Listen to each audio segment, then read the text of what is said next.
6,57,500 টাকা, 1429 সনে 44,501 টাকা, 1430 সনে 13,65,600 টাকা, সর্বমোট 3 বছরে 20,67,601 টাকা ইজারা গ্রহীতাদের কাছ থেকে নিজে ব্যক্তিগত গ্রহণ করেন, যার কোনো অফিসিয়াল ডকুমেন্টস তাদেরকে দেয় না এবং অফিসে এই টাকাটা আদায় নেই।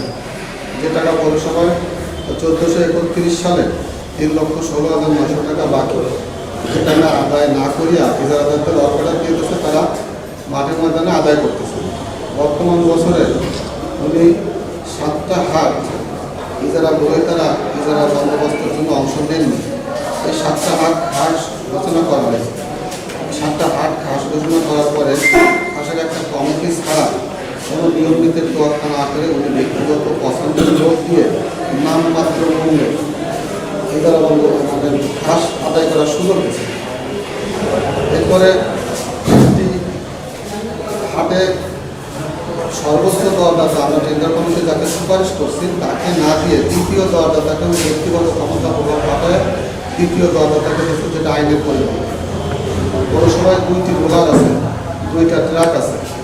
এই 2টা ট্রাক বছর বছর ভাড়া চলতেছে বাইরে, যার একটি টাকাও পৌরসভা পরিষদে জমা হয় না। তিনি ব্যক্তিগতভাবে এই টাকাটা আত্মসাৎ করেন। কাউন্সিলরদের কোনো রেজলিউশন না নিয়ে বিভিন্ন জায়গা বন্দোবস্ত প্রদান করে, যেটা নিয়মের পরিপন্থী।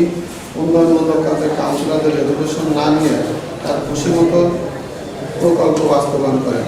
পৌরসভা কমিউনিটি সেন্টারের সামনে বেআইনিভাবে আইনের তোয়াক্কা না করে ব্যক্তিগতভাবে পৌরসভার জায়গা মোবাইল সাইলেন্ট করো, ভালো হবে। কোনো নিয়ম নীতির তোয়াক্কা না করে উনি ব্যক্তিগত পছন্দের লোক দিয়ে নামমাত্র মূল্যে আর্থিক অভাব অনাটনের জন্য মাস্টারদের নিয়োগকৃত সেটা হচ্ছে চাইলে আপনাদের নিয়োগের বিরুদ্ধে সকল প্রকার ব্যবস্থা গ্রহণের ঘোষণা দিলেন। অতএব সাংবাদিক ভাইদের কাছে আমাদের আমরা এখনো অবগত করিনি,